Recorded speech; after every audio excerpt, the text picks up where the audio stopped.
শুভ সন্ধ্যা। আজকে আমাদের Indian knowledge সিস্টেমের যে সিরিজ অফ লেকচার্স আমরা অর্গানাইজ করছি, তার চতুর্থ বক্তৃতা। এই বক্তৃতার বিষয় ধর্ম দ্য ওয়ে। বলবেন আমাদেরই পরিচিত, আমাদেরই একজন কর্মকর্তা, প্রথম থেকেই ফোরাম ফর অ্যাপ্লায়েড ফিলসফির সঙ্গে অঙ্গাঙ্গিভাবে যুক্ত অধ্যাপক ব্রজগোপাল রায়, হুগলির খলিশানি মহাবিদ্যালয়ের অধ্যাপক। তার সম্পর্কে আমরা যদিও জানি কিছু, তবুও আনুষ্ঠানিকভাবে কয়েকটি কথা আমার জানানো দরকার। অনেকে রয়েছেন এই অডিয়েন্সে যারা তার সম্পর্কে জানেন না। আমাদের ব্রজগোপাল বাবু এখন খলিশানি কলেজে পড়ান। তার আগে কিন্তু উনি কল্যাণী বিশ্ববিদ্যালয়ে পড়িয়েছেন, বিবেকানন্দ কলেজ ঠাকুরপুকুরে পড়িয়েছেন এবং আরও দু একটি জায়গায় তিনি কিন্তু অ্যাডজাংক্ট প্রফেসর হিসেবে কাজ করেছেন। তার আগ্রহের বিষয় যেগুলো, সেগুলো আমরা জানি। Indian philosophy, western philosophy as a whole, তার সঙ্গে এথিক্স, রিলিজিয়ান, সোশ্যাল এবং পলিটিক্যাল ফিলসফিতে তাঁর আগ্রহ। তিনি ইতিমধ্যেই 11টার মতো বা তার একটু বেশি হতে পারে পেপারস পাবলিশ করেছেন। তার মধ্যে বেশ কয়েকটি জার্নাল, ফিলসফিক্যাল জার্নালে এবং বেশ কয়েকটি অ্যান্থোলজিতে প্রকাশিত হয়েছে। তিনি বিভিন্ন ধরনের বডিজ, একাডেমিক অ্যাডমিনিস্ট্রেটিভ বডিজের রয়েছেন এবং সক্রিয়ভাবে কাজ করেন।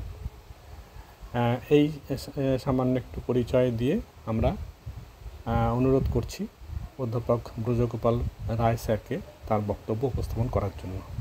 কিন্তু তার আগে আমার একটি বক্তব্য এখানে আছে বিষয়টাকে কেন্দ্র করে। ধর্ম শব্দটি অনেক ব্যাপক, এর অর্থ, এর কনোটেশন কিন্তু অনেক ব্যাপক। ভারতীয় দর্শন, ভারতীয় সংস্কৃতিতে ধর্ম শব্দটি এত বেশি ব্যবহৃত হয়, এর অর্থের এই যে ব্যাপকতা, সেটা যেমন অনেক সুবিধা করে বা অনেক কিছু বোঝাতে সাহায্য করে, তেমনি আবার একই সঙ্গে সেটা কিন্তু সমস্যাও তৈরি করে। তা আমি এখানে একজনের বক্তৃতা শুনেছিলাম, পঙ্কজ জৈন বলে, অধ্যাপক পঙ্কজ জৈন। তিনি একদিন বলছিলেন অনলাইন একটা বক্তৃতায় যে ধর্ম শব্দটা অন্ততপক্ষে 17টা অর্থ আমরা খুঁজে পেতে পারি। অবশ্য উনি নিজেই স্বীকার করেছেন এটাই যে সম্পূর্ণ এর থেকে বেশি অর্থ নেই, সেটা আমি বলতে পারবো না। কিন্তু 17টা অর্থের মধ্যে দেখুন কি নেই সেখানে। আমরা যখন আগুনের ধর্মের কথা বলি, আমরা লৌহের ধর্মের কথা বলি, তাহলে ফিজিক্যাল প্রপার্টিজ বোঝানোর জন্য ধর্ম। আবার একই সঙ্গে আমরা ঋতু, গোটা বিশ্ব ব্রহ্মাণ্ডের যে শৃঙ্খলা, তাকে বোঝানোর জন্য ধর্ম শব্দটা ব্যবহার করি। আবার আমরা ধর্ম বলতে অনেক ক্ষেত্রেই ঈশ্বরে বিশ্বাস এবং তদনুযায়ী জীবনযাপন করা, যাকে আমরা রিলিজিয়ান বলি, সেটা বোঝানো হয়। আমরা একই সঙ্গে নৈতিকতাকেও ধর্ম বলি, আমরা ব্যবহার করি। কিন্তু নৈতিকতা আর ধর্ম অর্থাৎ রিলিজিয়ান অর্থে নৈতিকতার সঙ্গে ধর্মের কিন্তু পার্থক্য আছে। এবং আমরা আজকে এটা মোটামুটি প্রতিষ্ঠিত যে রিলিজিয়ান, ধর্ম নিরপেক্ষ হওয়া বাঞ্ছনীয়। ধর্মের ওপর ভিত্তি করে, অর্থাৎ ঈশ্বর বা তার প্রতিনিধি সব কিছু নিয়ন্ত্রণ করেন, তার ডিকটেশন অনুসারী আমরা কাজ করি, তাই আমাদের কাজগুলো ধর্মানুসারী হয়। এই ভাবনাটা কিন্তু আজকাল পরিত্যক্ত হচ্ছে। সেক্ষেত্রে রিলিজিয়ান আর এথিক্সকে আলাদা করে বোঝার কথা। একই সঙ্গে আমরা জাতপাতের বিষয়, জাত ধর্মকেও ধর্ম বলে মনে করি। এত বড় একটা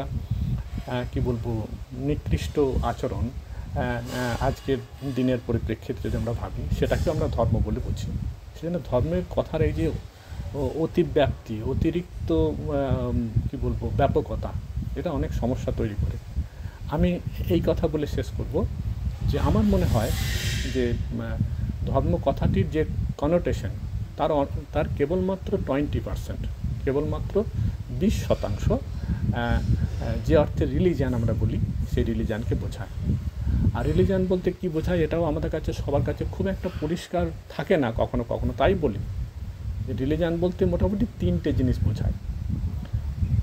অতিপ্রাকৃত সত্তার বিশ্বাসকে কেন্দ্র করে একগুচ্ছ বিশ্বাসে সেট অফ বিলিভস, তার সঙ্গে কোনো নির্দিষ্ট ধরনের আচার অনুষ্ঠান, নির্দিষ্ট একটি বা একাধিক টেক্সট, গ্রন্থ, ধর্মগ্রন্থ আমরা যাকে বলি, নিশ্চয়ই সেখানে অবশ্যই সমর্থক থাকবেন যারা অনুসরণকারী, এবং তার সঙ্গে থাকবেন বেশিরভাগ ক্ষেত্রে আমরা লক্ষ্য করি একাধিক সেক্ট থাকে, একাধিক গ্রুপ থাকে।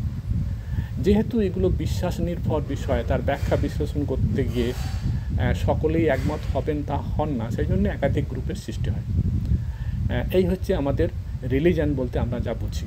এই রিলিজিয়ান এবং ধর্ম দুটোকে মাথায় রেখেই আজকে বক্তৃতা বলবেন আমাদের অগ্রজ প্রতিম অধ্যাপক ব্রজপাল রায়। ধন্যবাদ।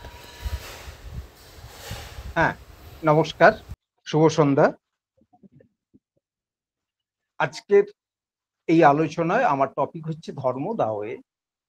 কিন্তু আমি আমার টপিকে যাওয়ার আগে ভারতীয় দর্শনের কতগুলো বৈশিষ্ট্য, যে বৈশিষ্ট্যটা আমাকে আজকের এই আলোচনায় অংশগ্রহণ করতে উদ্বুদ্ধ করেছে, সেটা হচ্ছে যে আজকে আমাদের তো আলোচ্য বিষয় ইন্ডিয়ান নলেজ সিস্টেম। এখন ভারতীয় দর্শনের এপিস্টেমোলজিটা সবসময় তার অধিবিদ্যাকে কেন্দ্র করে আবর্তিত হয়। অধিবিদ্যার যা যা রিকোয়ারমেন্ট আছে, অধিবিদ্যার যা যা কোয়ারিজ আছে, তার উপরে ভিত্তি করে ভারতীয় দর্শনের এপিস্টেমোলজি তৈরি হয়। সেই জন্য আমরা দেখো ভ্যালিড নলেজ বা প্রমা বিভিন্ন ধরনের হয়, এবং তার সোর্স যে প্রমাণ সেটাও বিভিন্ন ধরনের হয়, এবং বিভিন্ন সিস্টেমে বিভিন্ন প্রমাণ স্বীকার করা হচ্ছে, বিভিন্ন প্রমাণ স্বীকার করা হচ্ছে। তার কারণ হচ্ছে তারা মেটাফিজিক্সটাকে যেভাবে তৈরি করেছেন তার উপরে ভিত্তি করে এপিস্টেমোলজিটা তৈরি করার চেষ্টা করছেন।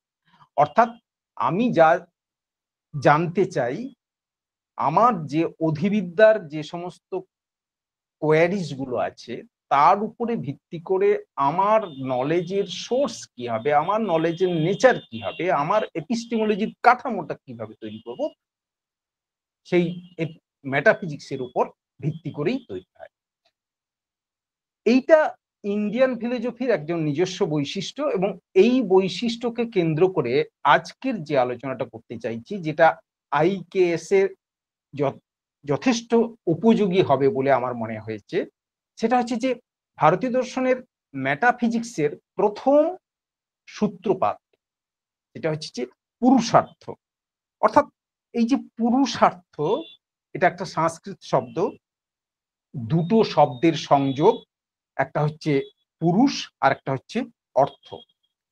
এখন পুরুষ বলতে কি বোঝানো হচ্ছে? লিটারেরি পুরুষ বলতে যা বোঝানো হয় সোল, ইন্ডিভিজুয়াল, এমনকি এটাও বোঝায় যে ইউনিভার্সাল প্রিন্সিপল, অর্থাৎ বা সোল অফ দ্য ইউনিভার্স ব্যাপক অর্থে বোঝায়। অর্থাৎ এক কথায় পুরুষ বলতে আমরা অত কিছু না বুঝে যদি ইন্ডিভিজুয়াল বুঝি তাতেই চলবে। অন্য কথায় অর্থ বলতে কি বোঝায়? অর্থ বলতে পারপাস, অর্থ বলতে অবজেক্ট অফ ডিজিয়ার, অর্থাৎ পুরুষের যে লক্ষ্য, পুরুষের যে চাহিদা, পুরুষের যা উদ্দেশ্য, সেটাকেই বলা হচ্ছে পুরুষার্থ। এই পুরুষার্থ ভারতীয় দর্শনে 4 প্রকার: ধর্ম, অর্থ, কাম, মোক্ষ। এখন এই যে ধর্ম, অর্থ, কাম, মোক্ষ, এই 4 প্রকার পুরুষার্থ স্বীকার করা হলো, এবং এই 4 প্রকার পুরুষার্থের মধ্যে মোক্ষ হচ্ছে কিন্তু ট্রান্সেন্ডেন্টাল সামথিং। মোক্ষ এই পার্থিব জিনিস নয়। আমি যদি ধর্ম, অর্থ, ধর্ম, অর্থ এবং কাম, এই তিনটে হচ্ছে পার্থিব মানুষ। আমরা পৃথিবীতে বসবাস করি। আমার বেঁচে থাকতে গেলে অর্থ প্রয়োজন, বেঁচে থাকতে গেলে আমার এনজয়মেন্ট দরকার, বেঁচে থাকতে গেলে আমার যা যা দরকার পৃথিবীতে সেটা অর্থ এবং কামের মধ্যেই পড়ে। কিন্তু তা ধর্মকে তাহলে শুরুতে রাখা হয়েছে কেন? না, প্রথম কথা হচ্ছে এই ধর্মকে শুরুতে রাখা হয়েছে কেন, তার যদি উত্তর খুঁজতে যাই তাহলে আমাকে ধর্মের অর্থটা কি সেটা জানতে হবে। তারপরে আমি এই প্রশ্নের উত্তরে ফিরে আসব। আক্ষরিকভাবে ধর্মটা এসছে একটা রুট ওয়ার্ড ধৃ থেকে, ধৃ ধাতু থেকে ধর্মটা এসছে। ধৃ শব্দের অর্থটা কি? ধৃ শব্দের অর্থ হচ্ছে ধারণ করা। ধৃ শব্দের অর্থ হচ্ছে two preserve, to maintain, to hold together, etcetera etcetera. অর্থাৎ এক কথায় বলতে পারি যে ধর্ম তাহলে কি? না, ধর্ম হচ্ছে আমার যা কিছু আছে সেটাকে সংরক্ষণ করা, আমার অন্তর্নিহিত যে ক্ষমতা আছে সেটাকে ঠিক রাখা। এই পৃথিবীতে যা যা আছে তাকে সঠিকভাবে বজায় রাখাটাই হচ্ছে ধর্ম। এই ধর্ম একেবারে আমরা যদি ট্র্যাডিশনাল ওয়েতে দেখি তাহলে দেখতে পাবো যে স্যার একটু আগে যেটা বললেন যে ঋত, ঋতটা হচ্ছে ইউনিভার্সাল অর্ডার। পৃথিবীতে নানা পরিবর্তন আছে কিন্তু সেই পরিবর্তনটাও নিয়ম মেনে হয়। সেই যে ইউনিভার্সাল ল, ইউনিভার্সাল অর্ডার যাকে ঋত বলা হচ্ছে, সেই ঋতকে ধর্ম বলা হচ্ছে। আবার বলা হচ্ছে যে এই পৃথিবীর স্রষ্টা ব্রহ্মই ধর্ম। কিভাবে? না, তিনি ধর্ম যখন কোনো বস্তুর উপর অর্পিত হয় তখন বলা হয় বস্তুটা সৎ। এখন সৎ বলতে এক্সিস্টেন্ট, বস্তুটার অস্তিত্ব আছে। আবার যখন সৎ বস্তুর উপরে বস্তুর অস্তিত্বকে যখন সূচিত করছে তখন বস্তুকে বলা হয় সত্য। সুতরাং এই যে ঋত আর সত্য, এই দুটোকে প্যারালাল রাখা হচ্ছে, কারণ ঋত আছে বলেই এই জগৎ আবর্তিত হচ্ছে, ঋতর অস্তিত্ব আছে এবং ঋত সত্য বলেই আজও জগৎ শৃঙ্খলাপরায়ণ ভাবে চলছে। এবার ব্রহ্মকে বলা হচ্ছে ধর্ম কেন? না, তিনি এই জগতের স্রষ্টা, তিনি সত্য, এটা উপনিষদ বলছে। তিনি স্রষ্টা এবং তিনি যেহেতু অস্তিত্বশীল, তিনি সমস্ত বস্তুর মধ্যেই বিরাজমান, তিনি সৎ এবং সত্য, সেই জন্য তিনি ধর্ম। সুতরাং এক ব্রহ্ম, তাকে তিনটে গুণে ভূষিত করা হচ্ছে বা তিনটে জিনিস তার উপর চাপানো হচ্ছে। একটা হচ্ছে ধর্ম, একটা হচ্ছে সত্য, একটা হচ্ছে সৎ। তিনি এক্সিস্টেন্ট, তিনি সত্য, তিনি ধর্ম। কারণ তিনি পৃথিবীর নিয়ন্তা। ঋত যেমন পৃথিবীকে চালনা করেন, তিনি পৃথিবীর স্রষ্টা হিসাবে তিনিও ঋতর অন্তর্ভুক্ত, কিন্তু এই পৃথিবীর সর্বময় সর্বত্র তিনি বিরাজমান বলে তাকেও ধর্ম বলা হচ্ছে। এখন এটা গেল ধর্মের একটা দিক। আরেকটা ধর্মের দিক হচ্ছে ভগবত গীতায় অর্জুন কোনো মতেই যুদ্ধে যাবেন না, কারণ তার প্রিয়জনরা যুদ্ধে তার প্রতিপক্ষ। সুতরাং এই যুদ্ধ তিনি করতে চান না। ফলে কৃষ্ণ তাকে তখন বললেন যে তুমি তোমার ধর্ম পালন করো। ধর্ম বলতে তখন বলছি যে ধর্মটা কি? ধর্মটা কি? আমি আমার আত্মীয় পরিজনকে আমার হত্যা করব সেটাই আমার ধর্ম? বলছে হ্যাঁ, ক্ষত্রিয় তুমি, তোমার কাজ হচ্ছে যুদ্ধ বিগ্রহ করা, শত্রু দমন করা এবং যারা এই প্রজা পালন করা, যারা প্রজাদেরকে রক্ষা করা তোমার ধর্ম। সুতরাং তুমি সেই ধর্ম পালন করবে, এটাই হচ্ছে তোমার ডিউটি। এবং এই প্রসঙ্গে গীতায় আরেকটা কথা বলেছে, স্বধর্ম। হ্যাঁ, স্বধর্মটা কি এবং তার সঙ্গে পরধর্মের কি পার্থক্য আমি একটু পরে আসছি জাস্ট। সুতরাং এই যে বলা হলো যে তুমি তোমার ধর্ম পালন করো, তুমি ক্ষত্রিয়, তুমি যুদ্ধ করবে ইত্যাদি।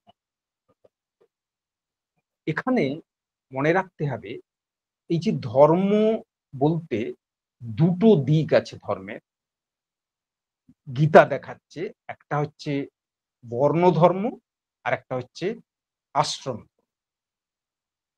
এই বর্ণ ধর্ম এবং আশ্রম ধর্ম, বর্ণ ধর্মটাকে সেটাও আমরা বিকৃতি অর্থে গ্রহণ করি। বর্ণ ধর্ম বলতে যা বোঝায় সোশ্যাল অর্ডার, অর্থাৎ সমাজে মানুষের মধ্যে তার অন্তর্নিহিত যে ক্ষমতা আছে সেই ক্ষমতা অনুযায়ী, তার অন্তর্নিহিত গুণ অনুযায়ী তাকে যে কাজ দেওয়া হবে সেই কাজটাই সে শুধু করবে, নিষ্ঠার সঙ্গে সেই কাজটা করবে, সততার সঙ্গে সেই কাজটা করবে, সেটাই তার ধর্ম, যেটা অর্জুনকে কৃষ্ণ বলেছে। এখন এই যে বর্ণ ধর্ম, বর্ণ বলতে একটা সময় সত্যি সত্যি কালার বোঝাতো, পরবর্তীকালে সেটা ওই মানুষের গুণ অনুযায়ী, যে মানুষের কর্তব্য, সেটাকেই বোঝানো হতো। এই ধর্মের, বর্ণ ধর্মের চারটে বর্ণ আমরা সবাই জানি। এটা হচ্ছে যে ব্রাহ্মণ, ক্ষত্রিয়, বৈশ্য, শূদ্র। চারটে ধর্ম কিভাবে বিচার করা হতো না, তখন বিচার করা হতো গুণ আর কর্মের উপর। গুণটা কি না, গুণটা হচ্ছে সত্য, রজতম। যেমন ব্রাহ্মণ, ব্রাহ্মণ হচ্ছে সত্য গুণ সম্পন্ন। সত্যের কাজটা কি? কোয়ালিটি অফ পিউরিটি অ্যান্ড ট্র্যাঙ্কুয়ালিটি, অর্থাৎ ব্রাহ্মণ শান্ত হবে, ব্রাহ্মণ পিওর হবে, বিশুদ্ধ হবে। এই যে সত্য গুণের প্রাধান্য ব্রাহ্মণের মধ্যে থাকবে, রজগুণের প্রাধান্য ক্ষত্রিয়ের মধ্যে থাকবে, আর বৈশ্যের মধ্যে দুটো গুণের প্রাধান্য থাকবে, রজ মিক্সড উইথ তম, অর্থাৎ বৈশ্যদের মধ্যে তমগুণ এবং রজগুণের প্রাধান্য থাকবে। সত্যগুণ আমি বললাম কি, তমগুণটা হচ্ছে আলস্য, হ্যাঁ, কন্ডিউসিভ টু লেথার্জিক অ্যাপাথি, আর রজগুণটা হচ্ছে ঠিক উল্টো, তমর উল্টো, অ্যাক্টিভ প্রিন্সিপল হুইচ ইনিশিয়েটস কর্ম অর অ্যাকশন। সুতরাং আমরা এই যে ব্রাহ্মণ, ক্ষত্রিয়, বৈশ্য, শূদ্র, এই চারটে বর্ণ, আমরা প্রথমে তাদের কার মধ্যে কি গুণ আছে, কার মধ্যে কতটা ইন্টারনাল টেন্ডেন্সি আছে কোন দিকে যাওয়ার, সেটা বিচার করা হতো। একদম প্রেজেন্ট পরিপ্রেক্ষিতে আমি বলছি, বর্তমান পরিস্থিতিতে বলছি, সেটাই দেখা উচিত প্রত্যেকের। সেই অনুসারে সোশ্যাল অর্ডারটা তৈরি। এই যে ব্রাহ্মণ ব্রাহ্মণের কাজ করবে, ক্ষত্রিয় ক্ষত্রিয়ের কাজ করবে। ব্রাহ্মণের কাজ কি না, শিক্ষাদান করা, তার শাস্ত্র অধ্যয়ন করা, শাস্ত্র অন্য জ্ঞান অন্যকে দেওয়া, এবং ব্রাহ্মণ শব্দটা এসছে ব্রহ্ম থেকে, অর্থাৎ তিনি অবশ্যই ব্রহ্মজ্ঞানী হবেন। তিনি এখানে ব্রহ্ম বলতে ভারতীয় দর্শনে আরেকটা যেটা লোকে বলে যে সাধারণত এই অবাস্তব জিনিস, আমি এটা বিশ্বাস করি না ইত্যাদি ইত্যাদি, সেটা নয়। ব্রহ্ম বলতে আমি, আমি আত্মা, আমি ব্রহ্ম। এবার আমার দেহ ধারণ করতে হচ্ছে, দেহ ছাড়া যে বিশুদ্ধ আত্মাটাকে যদি আমি চিন্তা করি সেটাই ব্রহ্ম। এই যে ব্রহ্মের জ্ঞান থাকতে হবে, ব্রহ্ম জ্ঞান না থাকলে ব্রাহ্মণ হওয়া যায় না। বেদজ্ঞ হতে হবে, বেদের জ্ঞান না থাকলে ব্রাহ্মণ হওয়া যায় না। ব্রাহ্মণের কাজ হচ্ছে সমাজে শিক্ষার বিস্তার ঘটানো, সমাজকে শিক্ষিত করা ইত্যাদি ইত্যাদি। ক্ষত্রিয়ের কাজ হচ্ছে সমাজে ন্যায় প্রতিষ্ঠান করা, অন্যায়কারীকে শাস্তি দেওয়া ইত্যাদি। এবং বৈশ্যের কাজ হচ্ছে ব্যবসা বাণিজ্য, পশুপালন ইত্যাদি। আর শূদ্রের কাজ হচ্ছে এই ৩ শ্রেণীর সেবা করা। কারণ তাদের আবার তাদের চাহিদাটা খুব কম ছিল। তারা ওই লেথার্জিটা ছিল তাদের কাছে, অলসতাটা। তারা ওই নিজের কোন রকম হয়ে গেলেই হতো ইত্যাদি ইত্যাদি। তাদের খুব একটা ব্রহ্মবিদ্যা হোক কিংবা ব্যবসা বাণিজ্য হোক ইত্যাদিতে খুব একটা বেশি তাদের আগ্রহ যাদের ছিল না তাদেরকে বৈশ্য বলা হয়। এখন আমার যেটা গোড়ার কথা সেটা হচ্ছে যে এই যে গুণ এবং কর্ম অনুসারে এই যে বর্ণভেদটা তৈরি হতো, সোশ্যাল অর্ডারটা তৈরি হতো, এটা একেবারে সেই সময় কোন মানুষের কোন মেধা, তার অন্তর্নিহিত কি ক্ষমতা আছে সেটা বিচার করা হতো। তারপরে তাকে সেই কর্তব্যটুকু পালন করতে বলা হতো। এটাকে বলা হচ্ছে বর্ণ ধর্ম। ধর্ম কেন? না ওই যে অর্থাৎ তার মধ্যে যা আছে সেটাকেই সে ধারণ করবে, সেই জন্য এটাকে বলা হতো বর্ণ ধর্ম। অর্থাৎ একজন মানুষ তো সবকিছু পারে না, তার যেদিকে যেটা তার অন্তর্নিহিত ক্ষমতা, সেই ক্ষমতা অনুযায়ী সে কর্তব্যটুকু করবে, সেটাকে বলা হতো বর্ণ ধর্ম। পরবর্তীকালে এই যে বর্ণ ধর্ম, ব্রাহ্মণ, ক্ষত্রিয়, বৈশ্য, শূদ্র, এদের সামাজিকভাবে সামাজিক উন্নতিতে এই সোশ্যাল অর্ডার বা বর্ণ ধর্ম যথেষ্ট গুরুত্বপূর্ণ ভূমিকা পালন করেছিল এবং প্রত্যেকের গুরুত্ব সমাজে সমান ছিল। পার্থক্যটা শুধু যার ইন্টারনাল পাওয়ার, যার ইনহেরেন্ট পাওয়ার, যার ইনহেরেন্ট কোয়ালিটি, যার যেমন তাকে তেমন কাজ দেওয়া হয়েছে, এটাই শুধু পার্থক্য ছিল। আদারওয়াইজ কাজের ভিত্তিতে কাউকে ছোট বা বড় করা হতো না। ব্রাহ্মণ সেই সমাজে যে গুরুত্বটা পেত, একজন শূদ্রেরও সেই গুরুত্বটাই ছিল, কারণ শূদ্র ছাড়া তো ব্রাহ্মণ বাঁচতে পারবে না। হ্যাঁ, সুতরাং এই যিনি সোশ্যাল অর্ডারটা ছিল, এবং মানুষ যেহেতু আমার ইন্টারনাল ক্ষমতা তো ব্রাহ্মণ হওয়ার ক্ষমতা নেই, সুতরাং আমাকে ব্রাহ্মণ বলা যাবে না। সবাই, সমস্ত মানুষ এই বর্ণ ধর্মটা বা সোশ্যাল অর্ডারটা তখন মেনে চলত। এরপরে এটা গেল সোশ্যাল স্ট্রাকচারের কথা বললাম, আমি সামাজিক ধর্মের কথা বললাম। ব্যক্তিগত ধর্ম, ব্রাহ্মণ, ক্ষত্রিয়, বৈশ্য, শূদ্র যাই হোক না কেন, তার একটা ব্যক্তিগত জীবন আছে। তার জীবনের বিভিন্ন স্তর আছে। কোন স্তরে কোন নৈতিক গুণের বিকাশ ঘটাতে হবে, তাকে নির্ধারিত কতগুলো ডিসিপ্লিনের মধ্যে যেতে হবে, সেই জন্য চতুরাশ্রম তৈরি হয়েছে। চতুরাশ্রম 4টে আশ্রম, এবং এই 4টে আশ্রম, এটাকেও ধর্ম বলা হচ্ছে, আশ্রম ধর্ম বলা হচ্ছে। এবং এই আশ্রম ধর্ম ব্যক্তিগত জীবনের ডিসিপ্লিন, ব্যক্তিগত জীবন যাতে ভালো হয় এবং সে তার ওই বর্ণ ধর্মটা যাতে ঠিকঠাক ভাবে পালন করতে পারে, সেই জন্য এই আশ্রম ধর্মের প্রবর্তন করা হচ্ছে। আবারও বলছি, আশ্রম ধর্ম। আশ্রম শব্দটা হচ্ছে একটা সংস্কৃত শব্দ। সেখানে শ্রম শব্দ থেকে আশ্রম কথাটা এসছে।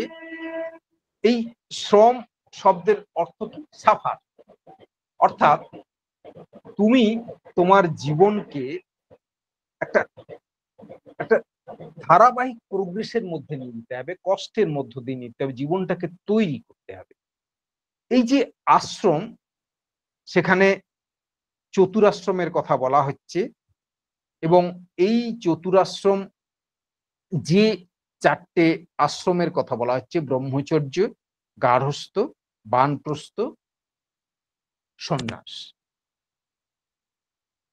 এই চতুরাশ্রম একটা ব্যক্তির ব্যক্তিত্ব তৈরির ক্ষেত্রে যথেষ্ট কার্যকরী ভূমিকা পালন।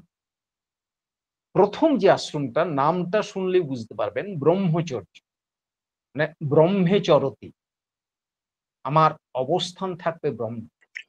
ব্রহ্ম যেমন নিরাকার, ব্রহ্ম যেমন নির্গুণ, ব্রহ্ম যেমন কর্তা নয়, ব্রহ্ম যেমন ভোক্তা নয়, আমার তেমনি নিরলস একটা অধ্যবসায় থাকবে নিজেকে তৈরি করার, এবং সেখানে কোনো প্রকার আকাঙ্ক্ষা থাকবে না, পার্থিব জিনিসের প্রতি আকাঙ্ক্ষা থাকবে না।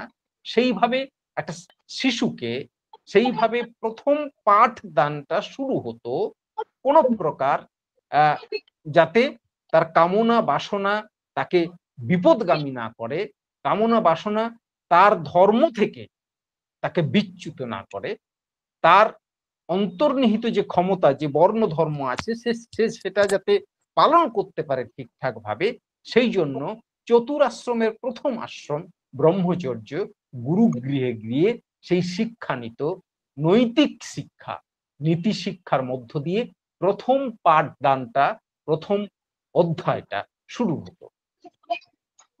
পরে আসছে গার্হস্থ্য। এই গার্হস্থ্য প্রসঙ্গে একটা কথা বলে রাখি, গার্হস্থ্য জীবনে যখন প্রবেশ করলো, তখন ওই যে ওখানে নিষ্কাম কর্ম, কামনা বাসনা ইত্যাদি গুরুগৃহে যা শিখলো, সেই কামনা বাসনা ত্যাগ করে যখন তার জীবনকে তৈরি করতে চেষ্টা করলো, তখন এই গার্হস্থ্য জীবনে প্রবেশ করে একটা জিনিস সে জানলো, সেটা হচ্ছে যে কামনা দ্বারা মানুষ সংকুচিত হয়, মানুষ স্বার্থপর হয়ে ওঠে, মানুষ ব্যক্তি স্বার্থের সঙ্গে বিশ্ব স্বার্থের মিলন ঘটাতে হবে, এবং তার প্রাথমিক স্টেপ হচ্ছে এই ফ্যামিলি লাইফ, গার্হস্থ্য জীবন।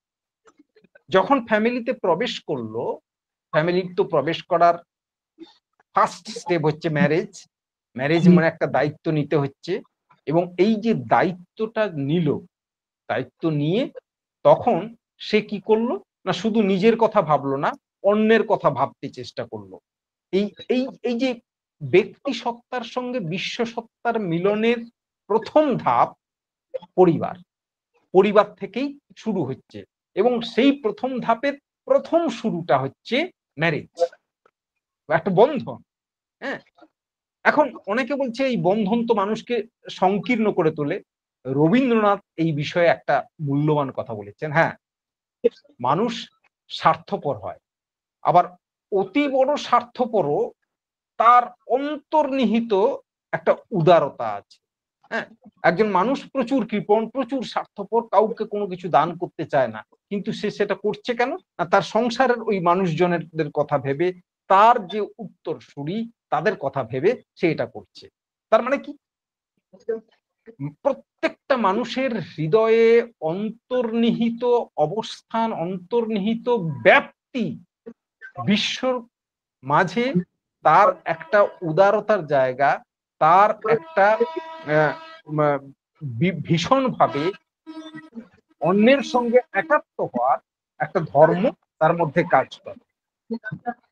সুতরাং এই যে গার্হস্থ্য জীবনে প্রবেশ করলো, গার্হস্থ্য জীবন শুরু হলো ব্যক্তির সঙ্গে বিশ্বের মিলন, উদার হতে শেখানো, এবং অন্যের কথা ভাবার, নিজের গণ্ডি থেকে অন্যের গণ্ডির মধ্যে প্রবেশ করার একটা সোপান হিসাবে গার্হস্থ্য জীবন।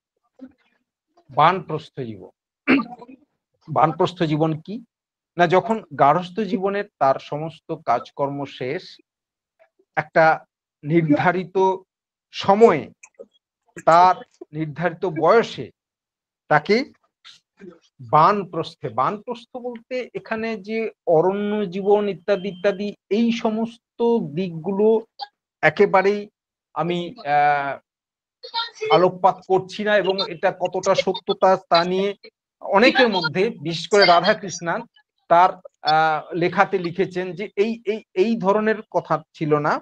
যেটা বানপ্রস্থ বলতে যেটা বোঝানো হচ্ছে যে আমি সংসার ধর্ম হস্তান্তর করলাম, আমি সংসারের যে দায়িত্বটুকু আমার ছিল তা হস্তান্তর করলাম অন্যের কাছে।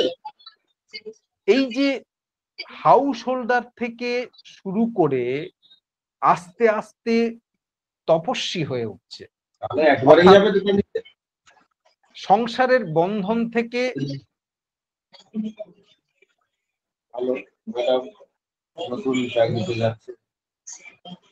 মৃণাল বাবু একটু মিউট করবেন, মৃণাল বাবু একটু মিউট করবেন। গিয়েছিল তো ওরা,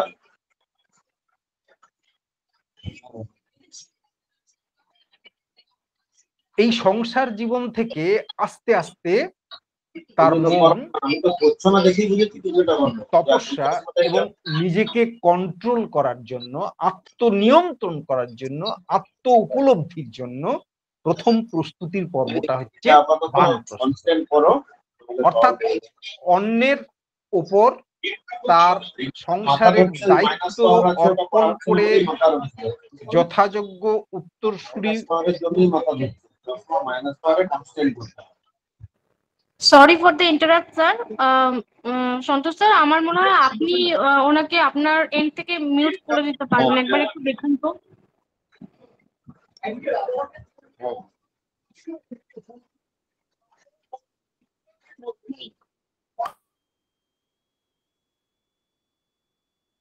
ওকে, হ্যাঁ, এখন এই যে সংসারের দায়িত্ব পরবর্তী কাউকে দিয়ে তিনি যখন সংসার থেকে বিচ্যুত হয়ে তপস্যায় নিয়োজিত হচ্ছেন, অর্থাৎ নিজে তখন নিজেকে জানার চেষ্টা করছেন, এইটা হচ্ছে তার বানপ্রস্থ জীবন।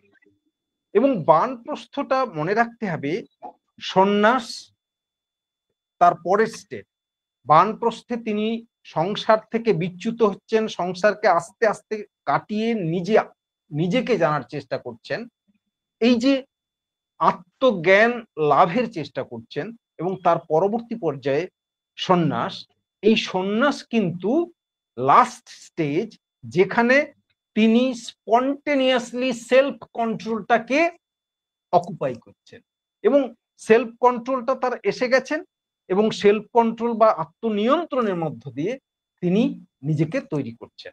সুতরাং এই যে চারটে আশ্রম একটা ইন্ডিভিজুয়ালকে তৈরি করছে ডিসিপ্লিন এবং ডেকোরামের মধ্য দিয়ে, পার্থিব জীবনকে কিভাবে নিয়ন্ত্রণ করতে হয়, কিভাবে পার্থিব জীবনকে সুন্দর করে তুলতে হয় ডিসিপ্লিনের মধ্য দিয়ে, সেটা এই চারটে আশ্রম তৈরি করছে। সেই জন্য এই আশ্রমকেও ধর্ম বলা হচ্ছে, কারণ এই আশ্রমের যে নিয়ম শৃঙ্খলার মধ্য দিয়ে আমার অন্তর্নিহিত যে ধর্ম আছে, অর্থাৎ ব্রাহ্মণ হই, ক্ষত্রিয় হই, বৈশ্য হই, শূদ্র হই, সেটাকে শৃঙ্খলা পরায়ণ করে আমাকে ব্যক্তিত্বপূর্ণ তৈরি করার কাজ এই আশ্রমটা করছে। সুতরাং এই যে দুটো ধর্ম, বর্ণ ধর্ম এবং আশ্রম ধর্ম, এটাকে একত্রিত বলা হচ্ছে স্বধর্ম। স্বধর্ম মানে কি? আমার নিজস্ব যা কোয়ালিটি আছে, আমার নিজস্ব যে গুণটুকু আছে, সেই গুণ অনুসারে আমি যে বর্ণের কাজটা করতে পারবো, সেটাকেই বলা হচ্ছে ধর্ম। তাহলে ধর্মটা কি না, এই যেটা এতক্ষণ বললাম যে বর্ণ ধর্ম, আশ্রম ধর্ম ইত্যাদি ইত্যাদি, এখানে রবীন্দ্রনাথের একটা কোট, রবীন্দ্রনাথকে কোট করে আমি একটা কথা বলতে চাই। The Sanskrit word dharma, which is usually translated into English as religion, has a deeper meaning in our language. Dharma is the innermost nature, essence, implicit truth of all things. Dharma is the ultimate purpose that is working in ourself. When any wrong is done, we say dharma is violated, meaning that the lie has been given to our true nature. অর্থাৎ এই যে রবীন্দ্রনাথের এই কোটেশনটার মধ্যে আমরা দেখতে পেলাম যে ইংলিশ ওয়ার্ড রিলিজিয়ানের থেকে ধর্মের মিনিংটা অনেক বেশি ডিপার, এবং ধর্ম হচ্ছে ইনারমোস্ট নেচার, এসেন্স। তিনি বহু উদাহরণ দিয়েছেন। আমি আমি আমি সেই উদাহরণগুলোর কিছু কিছু অদ্ভুত অদ্ভুত উদাহরণ বলছে। বীজের ধর্ম কি না অঙ্কুরিত হওয়া। যতক্ষণ না পর্যন্ত বীজটা অঙ্কুরোদ্গম হচ্ছে, যতক্ষণ না বীজটা গাছ দিতে পারছে, একটা উদ্ভিদে পরিণত হচ্ছে, ততক্ষণ পর্যন্ত কিন্তু বীজের ধর্ম বিকশিত হচ্ছে না। অর্থাৎ সে তার ইনারমোস্ট নেচারটাকে যখন প্রকাশ করছে, সেটাই হচ্ছে তার ধর্ম। এখন আপনারা বলবেন যে তাহলে ঋত যে অর্থে ধর্ম, রবীন্দ্রনাথও সেই অর্থেই ধর্ম বলেছেন। আবার বর্ণ ধর্ম সেই অর্থেই ধর্ম, অর্থাৎ মানুষের আমার ইনারমোস্ট যে নেচারটা আছে, সেই নেচার অনুযায়ী আমি যখন কর্তব্যটা করতে পারছি, তখন আমি আমার ধর্মটা পালন করছি। আশ্রম ধর্ম একই কথা বলছে, শুধুমাত্র কি না আমার ইনারমোস্ট নেচারটাকে ডিসিপ্লিন ওয়েতে পরিচালনা করতে হবে, এটাই হচ্ছে আমার ধর্ম।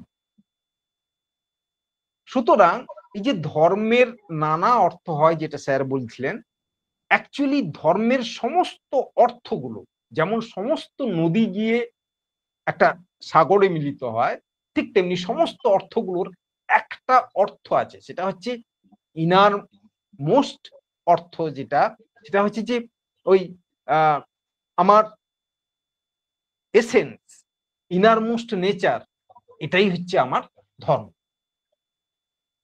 এখন এই যে বর্ণাশ্রম ধর্মের কথা বললাম, সোশ্যাল অর্ডারের কথা বললাম, আমি প্রেজেন্ট কনটেক্সটে একটু যাব।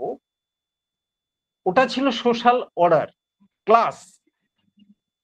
আজকের সমস্যা হচ্ছে ক্লাসটা কাস্টে পরিণত হলো। হঠাৎ হলো কেন ক্লাস কাস্টে পরিণত হলো কেন? না, তখন ছিল একজন মানুষ জন্মগ্রহণ করলো, তার কোনো বর্ণ ছিল না। সে ব্রাহ্মণের পুত্র হতে পারে, কিন্তু ব্রাহ্মণের পুত্র বলে সে ব্রাহ্মণ হবে তার কোনো মানে নেই। তার ইনারমোস্ট নেচারটা বিচার করা হতো, তার টেন্ডেন্সিটা বিচার করা হতো, তার প্রবণতা দেখে তাকে ডিউটি দেওয়া হতো তখনকার সমাজে। ফলে দেখা গেছে বহু ক্ষত্রিয়, বহু বৈশ্য ব্রাহ্মণ হয়েছে, কিন্তু আবার বহু ব্রাহ্মণ সে ব্রাহ্মণত্ব পায়নি, শূদ্র হয়েছে। কারণ তার ওই ইনারমোস্ট ইনার নেচারটা, ইনহেরেন্ট কোয়ালিটিসটা ব্রাহ্মণ হওয়ার মতো ছিল না। পরবর্তীকালে কিছু অপরচুনিস্ট, যেটা আমাদের সমাজে চলছে এখন, কিছু সুবিধাবাদী লোক এই ধর্মটাকে বাই বার্থ করে দিল। হ্যাঁ, অর্থাৎ বর্ণ ধর্মটাকে জন্মসূত্রে যখন করে দিল, তখন সেটা হয়ে গেল ক্লাস থেকে কাস্ট। এই যে কাস্ট, আজকের সমাজের সমস্ত সমস্যার একটাই কারণ, কাস্ট। এবং সত্যি সত্যি দেখুন, বহু ব্রাহ্মণ আছে যারা বেদ বা ব্রহ্ম কি যদি বলতে বলেন, আপনি 10 বছর সময় দেবেন, তারপরেও দেখবেন বলতে পারছে না, কিন্তু তাকে আমরা ব্রাহ্মণ বলি। হ্যাঁ, এবং সমাজে উচ্চ স্থান গ্রহণ করে যাচ্ছে ওই ব্রাহ্মণের পুত্র বলে, জন্মসূত্রে সে হয়ে গেল, ওই যে কাস্ট হয়ে গেল। এই যে কাস্ট প্রথাটা যখন চালু হলো, তখন সমাজে কলহ সৃষ্টি হলো। কেন না, তখন ওই কাজের বিভেদটা লোকে করতো না, কারণ সে জানতো যে আমার যা ক্ষমতা আমি সেই কাজটা পেয়েছি। এখন দেখা যাচ্ছে যে একজন ব্রাহ্মণ, সে জন্মসূত্রে ব্রাহ্মণ, কিন্তু তার ওই ইনহেরেন্ট কোয়ালিটিটা নেই, তার ইনহেরেন্ট পাওয়ারটা নেই, সে ব্রহ্ম কি জানে না, তার সেলফ অ্যাওয়ারনেস নেই, সুতরাং তাকেও ব্রাহ্মণ বলতে হচ্ছে। যখন এইটা হচ্ছে তখনই সমাজে একটা দ্বন্দ্ব তৈরি হচ্ছে, সমাজে একটা রিফট এন্ড শিফট তৈরি হচ্ছে। এবং এইটার কারণে দেখা যাচ্ছে যে আজকের এই কাস্টিজমটা, আগের যে সোশ্যাল অর্ডার, আগের যে বর্ণ ধর্ম, তার থেকে একটা বিচ্যুতি হয়ে এই কাস্ট তৈরি হলো, এবং যেটা সমাজে এই সমস্যা তৈরি করে। হ্যাঁ বলো। আস্তে আস্তে করে আমরা এই যে চতুরাশ্রমের কথাও বললাম, সেখানেও আমরা দেখছি যে হ্যাঁ কালকে থাকবো। তুমি কখন আসবে? আমার এমনি তেমন কোনো চতুরাশ্রমের কাজ নেই, আমি ক্ষেত্রেও যাবো একসঙ্গে। তুমি কখন আসবে বলো? একই স্যার অবস্থা। স্যার আপনি বোধহয় আনমিউট আছেন। চতুরাশ্রমের ক্ষেত্রেও একই অবস্থা হচ্ছে। সেটা হচ্ছে যে সমাজ পরিবর্তিত হয়েছে, এখন আর কেউ গুরুগৃহে গিয়ে শিক্ষা লাভ করে না, কিন্তু সেই যে চারটে আশ্রমে যে ভ্যালুজ গুলো ছিল, সেই ভ্যালুজ গুলোর মূল্য কিন্তু এখনো থেকে গেছে। গতকাল একটা প্রশ্ন এসেছিল সম্ভবত নীলাঞ্জনা ম্যাডামের কাছ থেকে। প্রশ্নটা হচ্ছে যে ভ্যালুজ গুলো পরিবর্তনশীল কিনা, ইত্যাদি ইত্যাদি। ভ্যালুজ কিন্তু পরিবর্তনশীল নয়, ভ্যালুজ কখনো ডাইনামিক হতে পারে না।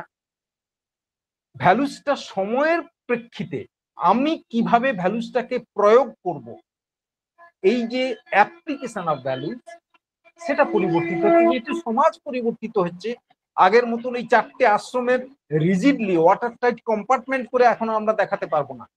আগে এই যে ব্রহ্মচর্য গুরুগৃহে যেতে হতো, এখন গুরুগৃহে কেউ যায় না। এখন গুরু বলতে একদিকে বাবা মা, অন্যদিকে ওই যে স্কুলে পড়ে সেই স্কুলের টিচাররাও।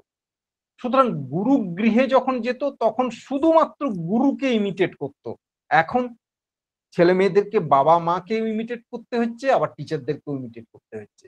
ফলে এই যে ব্রহ্মচর্য, তার ভ্যালুজ গুলো থেকে গেছে, আজও সেই ভ্যালুজ গুলো কিন্তু রিলিভেন্ট, এবং এই ভ্যালুজ গুলোকে আমরা নিতে পাচ্ছি না বলে, ঠিকঠাক ভাবে গ্রহণ করতে পাচ্ছি না বলে সমাজের অবক্ষয় হচ্ছে। ভ্যালুজ গুলো যদি ঠিকঠাক ভাবে গৃহীত হতো তাহলে অত অবক্ষয় দেখা দিত না, নৈতিক অবক্ষয়টা দেখা দিত না। ফলে এই যে বর্ণ ধর্ম এবং আশ্রম ধর্ম, এটা স্বধর্ম, এবং এই স্বধর্মটা পালন করাটাই হচ্ছে আমাদের কাজ। আর যার যেদিকে প্রবণতা আছে সেটাই তার স্বধর্ম, পরধর্মটা হচ্ছে ঠিক উল্টো। হ্যাঁ, অর্থাৎ আমার প্রবণতা আছে পড়ানোর দিকে, আমাকে পড়ানোর কাজ না দিয়ে যদি আমাকে মাঠে কেউ কাজ করতে দেয়, তো আমি তো সেই কাজটা পারবো না। হ্যাঁ, সেটা হচ্ছে পরধর্ম। সেই জন্য পরধর্মটা পাপ, পরধর্মটা সমাজের পক্ষে ক্ষতিকারক। অর্থাৎ আমি আমার কোয়ালিটি, আমার কর্মদক্ষতা অনুযায়ী যখন কাজটা করব, সেটা বর্ণ ধর্ম হোক, আশ্রম ধর্ম হোক, তখন সেটা হবে স্বধর্ম। আমার ইনহেরেন্ট কোয়ালিটি ওয়াইজ আমি যখন ডিউটিটা পাবো, তখন সেটা হবে আমার স্বধর্ম। আর আমার যেটা ইনহেরেন্ট কোয়ালিটি নেই, অথচ আমি যে কাজটা করতে চাইছি, সেটা হচ্ছে পরধর্ম। এই স্বধর্মটা মহাভারতও বলেছে, স্বধর্মটা হচ্ছে মানুষের বা সমাজের কাছে উপযোগী, পরধর্মটা হচ্ছে পাপ। কারণ পরধর্ম সমাজকে অবনতিতে নিয়ে যায়, ব্যক্তির ব্যক্তিত্বকেও অবনতির দিকে নিয়ে যায়। এখন আমি বলেছিলাম ধর্ম দা ওয়ে। ধর্মটা হচ্ছে চারটে পুরুষার্থের মাথায় বসে আছে, অর্থাৎ এই যে এতক্ষণ যেটা বললাম, এই ধর্ম অনুসরণ করে আমি যদি অর্থ উপার্জন করি এবং অর্থ খরচ করি, এবং আমি আমার কামনা বাসনা পূরণ করি আমার ধর্ম অনুযায়ী, ধর্মপথে থেকে, রবীন্দ্রনাথের কথায় ধর্মপথে থেকে, তাহলে আমি ট্রান্সেন্ডেন্ট করতে পারবো, ওয়ার্ল্ডলি পৃথিবী থেকে মোক্ষ লাভের দিকে যেতে পারবো। এই যে ওয়ার্ল্ডলি লাইফের তিনটে ধাপ, ধর্ম, অর্থ, কাম, এই তিনটেকে যদি ধর্মপথে, অর্থাৎ অর্থ এবং কামটাকে যদি ধর্মপথে আমি পরিচালিত করতে পারি তাহলে মোক্ষে পৌঁছতে পারবো। এই মোক্ষটা হচ্ছে ভারতীয় দর্শনের চূড়ান্ত আকাঙ্ক্ষার জিনিস, চূড়ান্ত প্রাপ্তির জিনিস। সেই জন্য ধর্মটাকে আপার মোস্ট প্লেস দেওয়া হয়েছে পুরুষার্থের ক্ষেত্রে। কারণ এবং সব থেকে বড় কথা, আমি এই প্রসঙ্গক্রমে ভুলে যাচ্ছিলাম, বলে রাখি যে বেশ কিছু ধর্মশাস্ত্র, বেশ কিছু শাস্ত্রে মোক্ষের কথা উল্লেখ নেই। তার মানে কিন্তু এটা প্রমাণ করে না যে প্রাচীন ভারতীয়রা মোক্ষ জানতো না। মোক্ষটা সবাই জানতেন, কিন্তু মোক্ষের কথা উল্লেখ নেই কেন? না, আমি যদি আমার ধর্মটা ধর্মপথে থেকে অর্থ এবং অর্থ উপার্জন এবং ব্যয় এবং কামনা যদি চরিতার্থ করতে পারি তাহলে তো মোক্ষ অটোমেটিকলি পেয়ে যাব। অর্থাৎ সেখানে বারবার পথের উপর জোর দেওয়া হয়েছে। মোক্ষটা যে আমার হাইয়েস্ট গোল, অর্থাৎ গোল অপেক্ষা ওয়েটার উপর বেশি গুরুত্ব দেওয়া হয়েছে। কারণ ওয়েটা যদি ঠিক থাকে গোল অটোমেটিক্যালি এসে যাবে। সেই কারণে এই যে মোক্ষতে পৌঁছতে গেলে শুরুতে আমাকে ধর্মপথে থাকতে হবে। ধর্মপথে থেকে পার্থিব জীবনযাপন করতে হবে, অর্থাৎ অর্থ উপার্জন এবং অর্থ লাভ করতে হবে এবং কামনা চরিতার্থ করতে হবে, তাহলেই আমি মোক্ষে যেতে পারবো। সুতরাং ধর্মটা আমি যদি ঠিক ভাবে রাখতে পারি তাহলে মোক্ষ আমার লাভ করা যাবে। এবং এই প্রসঙ্গে আইকেএস বা ইন্ডিয়ান নলেজ সিস্টেমের কথা বলি।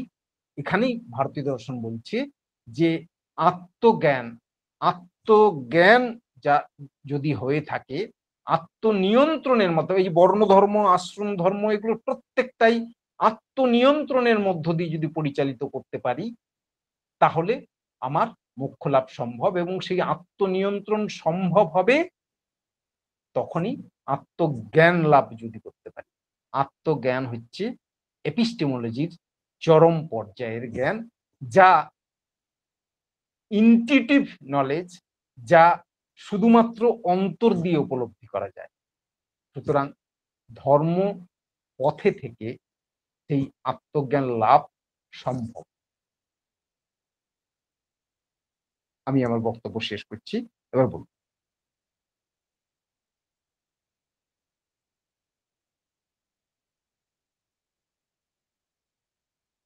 হ্যাঁ, ধন্যবাদ সূর্যকুমার বাবুকে। খুব সুন্দরভাবেই বলেছেন বিষয়টাকে, ধর্মের প্রকৃত তাৎপর্য কি, এর সঙ্গে কিভাবে পুরো ভারতীয় দর্শন কিভাবে এর সঙ্গে মিলেমিশে আছে। এখানে অনেক রকমের আলোচনা তো হতেই পারে, অনেকে কথা বলবেন, আমি খুব বেশি কথা বলবো না। আমি একটি কথা বলছি যে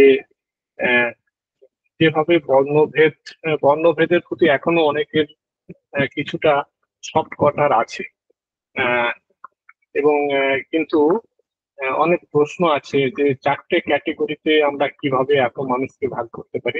অনেক প্রসঙ্গ আছে, আমি সেগুলো নিয়ে এখানে কথা তুলবো না। যেটা প্রশ্ন আছে যে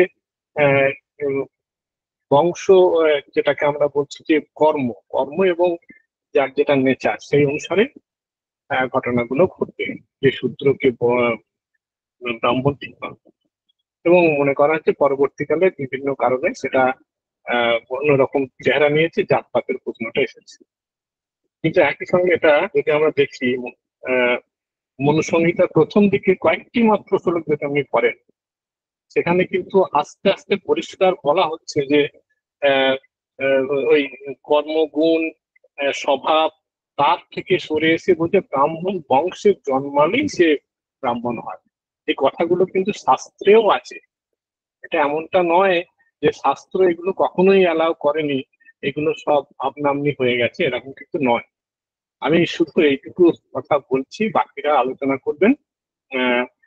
আমি প্রথমে পায়েলকে বলবো, পায়েল কিছু তোমার যদি কিছু অবজারভেশন থাকে তুমি শুরু করো। পায়েল।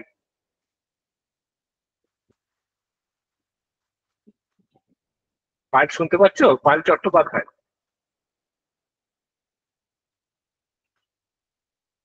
আচ্ছা, পায়েল এই মুহূর্তে নেই। আপনারা শুরু করুন, অন্য কেউ যদি কিছু বলতে চাও। নীলাঞ্জনা, নীলাঞ্জনা, হ্যালো। হ্যাঁ স্যার। হ্যাঁ হ্যাঁ, স্যার। তুমি শুরু করো, তুমি শুরু করো। পায়েল হয়তো শুনতে পাচ্ছে না। হ্যাঁ, স্যারকে অনেক ধন্যবাদ, এত সুন্দর একটা আলোচনা আমরা আজকে পেলাম। স্যার, আমার একটাই প্রশ্ন, যেটা যেটা আমাদের সন্তোষ স্যারও কিছু টা বললেন, যে এই যে ভেরিয়েশনটা হঠাৎ করে আপনি যেটা বললেন, যে একদম প্রথম থেকে যে ধর্ম, সেটা যে মানে শুধুমাত্র তার কর্মের উপর নির্ভর করে আহ সে কোন ধর্মে আহ মানে কোন ধর্মের আহ, সেখানে সে থাকবে, সেটা তার কর্মের উপর নির্ভর করে। সেটা আস্তে আস্তে মানে ওই ক্লাসটা আস্তে আস্তে যে কাস্টের পরিবর্তন হচ্ছে এই সামাজিক ধারাতে, সেটা এই যে মানে হুট করে আসেনি, সেটা শাস্ত্রই আমাদের কোথাও না কোথাও গিয়ে অ্যালাউ করেছে। এখন আমি মানে বিষয়টাকে ধরেই নিলাম যে এই যে ইন্ডিয়ান নলেজ সিস্টেম, এটাকে হঠাৎ করে এত বেশি ফোকাস আনার আহ, মূল কারণই হলো যে আমাদের যে ভারতীয় মানে জ্ঞানতাত্ত্বিক কাঠামো, সেই জ্ঞানতাত্ত্বিক কাঠামোকে আহ নতুন করে রিফর্ম করার জন্য এতটা ফোকাস দেওয়া হচ্ছে। আহ হয়তো আমার প্রশ্নটা স্যার একটু বোকা বোকা হতে পারে, কিন্তু আমার খুব মনে হয় যে একটা এই যে ইন্ডিয়ান নলেজ সিস্টেম, এটা এত বছর মানে কয়েক হাজার বছর আগের একটা ফর্ম, যেই ফর্মটাকে আমি এই 2025-এ রিফিট করতে চাইছি, এটা কি আদৌ পসিবল স্যার? মানে আমি এই পসিবিলিটিটা না একদম বুঝে উঠতে পারি না, বরঞ্চ সামহাও এখানে মনে হয় যে মানে স্যারের সঙ্গে আমার কিছুক্ষণ আগে এটা নিয়ে কথা হচ্ছিল, যে কোথাও যেন আমাদেরকে এটাকে চিন্তা করতে বাধ্য করছে যে এইভাবেই তোমাকে করতে হবে। কিন্তু আহ, একটা পুরোনো কাঠামোকে কোনো সেখানে চেঞ্জেস না করে একটা নতুন সামাজিক একটা পরিকাঠামোয় এত সহজ কি সেটাকে ফিট করা? আমি একটা সিম্পল একটা উদাহরণ দিচ্ছি। এই যে ব্রাহ্মণ ক্ষত্রিয় বৈশ্য শূদ্র, সাপোজ এই বিষয়টা যদি এখনকার 2025-এ দাঁড়িয়ে হয়, তাহলে স্যার মানে এটা একজন ব্রাহ্মণ পরিবারের বা একজন ক্ষত্রিয় পরিবারের আহ আহ, সন্তান বা সন্ততি, সে কি মানে এইভাবে বিষয়টা দেখবে যে আমি কোন কাজের মধ্যে দিয়ে যাচ্ছি, সেই কাজে আমার কাস্ট নির্ভর করবে? আহ, মানে এই বিষয়টা না স্যার আমি ম্যাচ করতে পারছি না, মানে এই যে ফিটনেসটা মানে অ্যানসিয়েন্ট ঠিক আছে, এবারে টাইমের এবারে সাথে মডার্ন টাইমের। স্যারকে উত্তর দিতে উত্তর দেবেন স্যার। হ্যাঁ, আমি যেটা বলতে চাইছি, আমার তো আজকের আলোচনার ঠিক এই সমস্যাটাই ছিল। সেটা হচ্ছে যে ইন্ডিয়ান নলেজ সিস্টেমও বিভিন্নভাবে বিবর্তিত হয়েছে সামাজিক পরিপ্রেক্ষিতের। প্রতিদিন প্রাত্যহিক যে আমাদের জীবনযাত্রা, তার যে নানা রকম চাহিদা, তার সঙ্গে সঙ্গতি রেখে প্রতিদিন চেঞ্জ হয়েছে। এবং যার জন্য এই যে কন্টেম্পোরারি ফিলোজফিটা তৈরি হয়েছে, কন্টেম্পোরারি ফিলোজফির আজও পর্যন্ত ধারাবাহিক আলোচনাটা চলছে। এবং আমি সেটাই বলতে চাইছি যে যদি প্রতিভাটা বিচার করা হতো, প্রতিভাটা যদি জাজ করা হতো, তাহলে সমাজের অনেক সমস্যাটা মিটে যেত। আমার ইন্টারনাল যে টেন্ডেন্সি, ইন্টারনাল যে কোয়ালিটিটা আছে, সেই কোয়ালিটি অনুসারে যদি আমি কাজ পাই, তাহলে কাজটা তো আমি ভালো করতে পারবো। সেটা না দেখে এই যে ক্লাস থেকে কাস্টে এলো, যার জন্য এখন নানা সমস্যা তৈরি হয়েছে। আর স্যার যেটা বললেন, এটা মূল্যবান কথা। সত্যি সত্যি শাস্ত্রে তো আছে, পরবর্তীকালে বেদ থেকে শুরু করে বেদটাকে যারা অনুবাদ করেছে, নানাভাবে তো অনুবাদ হয়েছে, নানা ভাষ্য রচনা হয়েছে। এবং যারা ভাষ্য রচনা করেছেন তারা কি ধোয়া তুলসী পাতা ছিল? তিনি কি চাইতেন আমি ব্রাহ্মণ, আমার ছেলেটা ব্রাহ্মণ না হয়ে ক্ষত্রিয় হোক? ফলেই তো তখন থেকেই শুরু হয়েছে। এবং সেই তার যে রেস এখন চলছে। এবং আপনি দেখুন, এই যে কন্টেম্পোরারি যে অবস্থা, আমাদের যে এখন আজকের দিনে এই দশকের যে অবস্থাটা দেখুন, এখন তো মানুষের প্রবণতা, কোয়ালিটি ইত্যাদি বিচার করা হয় অন্যভাবে। এই যে পরীক্ষা নেওয়া হয়, পরীক্ষায় যারা যোগ্য তাদেরকে নেওয়া হলো না, অযোগ্যদের দেওয়া হলো, ফলে কি হচ্ছে? ফলে যা হওয়ার তাই হচ্ছে, সমাজ কাঠামো ভেঙে যাচ্ছে। আমার প্রবণতা নেই পড়ানোর, আমাকে শিক্ষকের চাকরি দিয়ে দেওয়া হলো, তা আমি পারবো কেন? ফলে ছাত্র তৈরি হচ্ছে না, সমাজও ঘটছে না ইত্যাদি। ফলে আমার যেটা মনে হয়েছে, এই যে ক্লাসটা ছিল সেখানে ওই শাস্ত্রী আছে দুর্বাসা, দুর্বাসা কিন্তু ব্রাহ্মণ সন্তান ছিলেন না, কিন্তু তাকে ব্রাহ্মণ করা হয়েছিল। পরবর্তীকালে রামকৃষ্ণ বলেছিলেন হযরত মুহাম্মদ ব্রাহ্মণ, কারণ তার ব্রহ্মজ্ঞান আছে। ফলে কাস্ট দেখা হতো না, ইন্টারনাল যে তার ইনহেরেন্ট কোয়ালিটি সেটা বিচার করেই তাকে ক্লাসে উন্নীত করা হতো। সেইটা যখন চলে গেল, ধীরে ধীরে যে অবস্থাটায় আমরা পৌঁছেছি, আর ইন্ডিয়ান নলেজ সিস্টেম প্রতিদিন পরিবর্তিত হচ্ছে, প্রত্যেক দিন পরিবর্তিত হচ্ছে।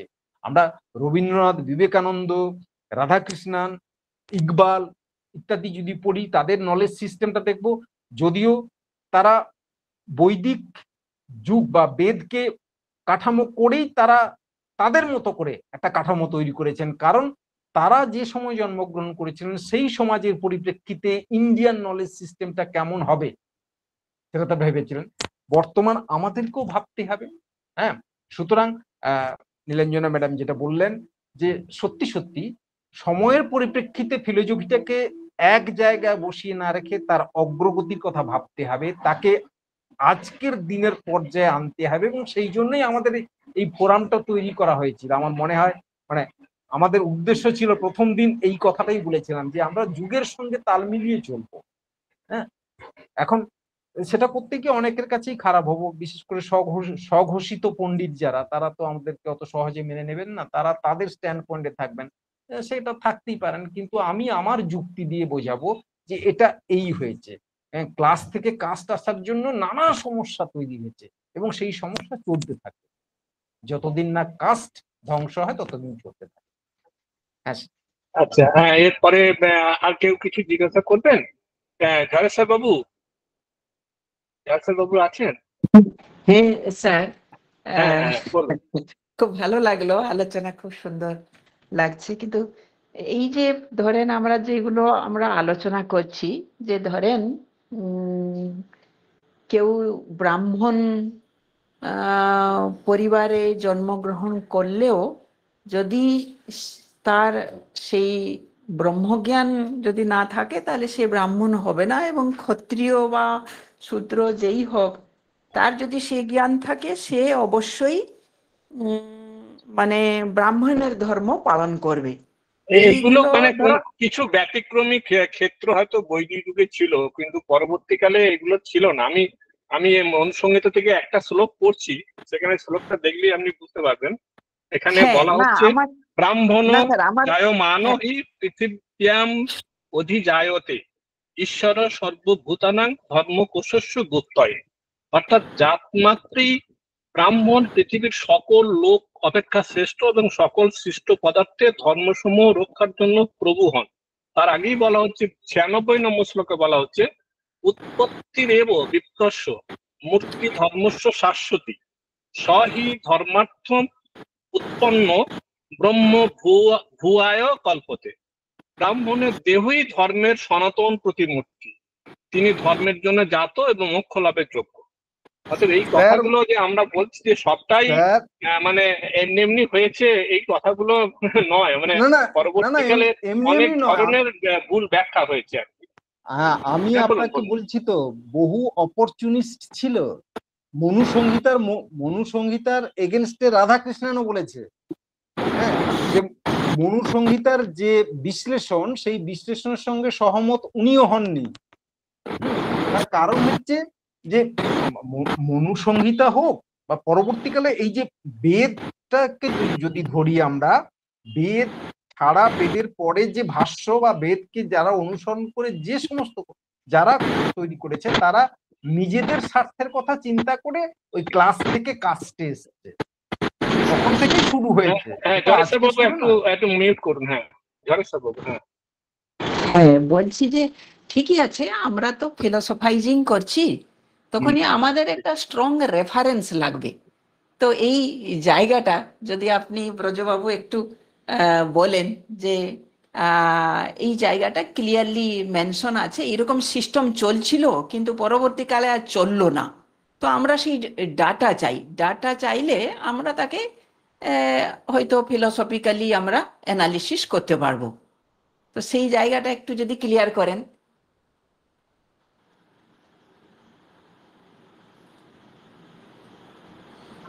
হ্যাঁ স্যার, স্যার বোধহয় একটু অফ হয়ে গেছে। হ্যাঁ, ব্রজগোপাল স্যার রয়েছেন? হ্যাঁ হ্যাঁ হ্যাঁ হ্যাঁ হ্যাঁ, হ্যাঁ ঋগ্বেদে প্রথম প্রথম বলা ছিল, ওই যে সেখানে বলা ছিল যে মানুষের শরীরের সঙ্গে তুলনা করে ব্রাহ্মণ হচ্ছে মস্তিষ্ক থেকে তৈরি হচ্ছে, ক্ষত্রিয় হচ্ছে বাহু থেকে, এই বিভিন্ন শরীরের অংশের সঙ্গে তুলনা করে ঋগ্বেদে প্রথম বলা হয়েছিল এটা। এবং সেখানে বলা ছিল যে মানুষ জন্মের সময় তার কোনো বর্ণ থাকে না, বর্ণটা পরবর্তীকালে তার প্রবণতা দেখে, তার ইন্টারনাল কোয়ালিটি দেখে বিচার করা। এটা ঋগ্বেদের কথা। না না, সেটা ঠিক পরে আছে। আমি এখানে একটি কথা বলি স্যার, সেটা হচ্ছে যে হুম, এক নম্বর হচ্ছে যে তখন কারা মানে পড়াশোনা করার সুযোগ পেত, যদি আপনি হিসাব করেন কোনো মহিলা পড়াশোনার সুযোগ পেত না, 50% পপুলেশন বাদ। আচ্ছা, obviously, ব্রাহ্মণ, obviously, ক্ষত্রিয়, বৈশ্য, শূদ্র, হুম, শূদ্রদের পড়াশোনার কোনো মানে কথা উচ্চারণ করতে পারতো না।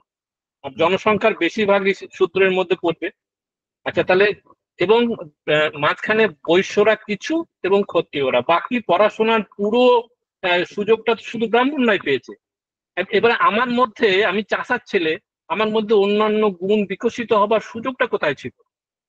না আমি আমি ওই যে শূদ্র ওই যে শ্রেণীর, আমার সেই সুযোগটা কোথায় ছিল? ছিল না না তো। না তাহলে ওই যে এই যে স্কিমটাকে আবার মানে আমরা নতুন করে রিভাইভ করতে পারি, বা এই করার আমার কোনো প্রয়োজন আছে কি আদৌ? আমরা কি এই স্কিম গুলো থেকে বেরিয়ে আসতে পারি না? আমার শুধু এইটুকুই জিজ্ঞাসা। না, এইবার আমি আপনাকে বলি যে আমি শূদ্রের ছেলে, আমার কি পড়াশোনার কোনো অবকাশ ছিল? ব্যাপারটা হচ্ছে তখন ওই যে কে শূদ্র জন্ম অনুসারে তো বিচার করা হতো না, জন্মানোর সঙ্গে সঙ্গে তার প্রবণতাটা বিচার করা হতো, সেই অনুসারে সে ব্রাহ্মণ হবে কি ক্ষত্রিয় হবে কি বৈশ্য হবে তখন ঠিক করা হতো। কিন্তু আচ্ছা, প্রসেসটা সঙ্গে সঙ্গে প্রবণতা কি বোঝা যায় কারোর? না, সঙ্গে সঙ্গে নয়, ওই জন্য আমি জন্মের 10 বছর বয়সেও আপনি কি বুঝতে পারবেন যে এর মধ্যে কি সম্ভাবনা আছে? না না না, আমি সম্ভাবনাটা কালচার পরে করার বিচার করা সুযোগটা হতো, দিলাম। সম্ভাবনাটা পরে বিচার করা হতো। ওখানে বলা হচ্ছে যে এটা রবীন্দ্রনাথও বলেছেন যে প্রত্যেক মানুষ হচ্ছে দ্বিজ, দুবার জন্মগ্রহণ করছে। যখন ফিজিক্যালি জন্মগ্রহণ করে তখন তার কোনো বর্ণ থাকে না, তার কোনো ধর্ম থাকে না। পরবর্তীকালে সে যত বড় হয়, বিশেষ করে রবীন্দ্রনাথও বলেছিলেন যে 12 বছর পর্যন্ত তাকে দেখা হতো যে কোন দিকে যায়। তারপরে তাকে, ওই যে বললাম আপনাকে, বিশ্বামিত্র ইত্যাদি ইত্যাদি, তারা পরবর্তীকালে নিজেরাই নিজেদেরকে প্রমাণ করেছেন যে আমরা ব্রাহ্মণ হওয়ার যোগ্য। পরবর্তীকালে প্রমাণ করেছেন, অনেক বেশি বয়সে প্রমাণ করেছেন। তবে এটা ঠিক, এই যে বর্ণটা কাস্টে পরিণত হলো এবং যে কাস্টটা এখন সমাজে চলছে সেটা ভয়াবহ, সেটা থেকে উদ্ধারের কথা আমাদেরকে চিন্তা করতে। ঠিক আছে, বলছি আর আর কেউ কিছু জিজ্ঞাসা করবেন? কোনো প্রশ্ন আছে? মৌমিতা, কিছু বলবেন? হ্যাঁ স্যার, হ্যাঁ, বলুন। খুব ভালো আলোচনা, মানে শুনলে আরো শুনতে ইচ্ছে করছে, আরো যত শোনা যায়।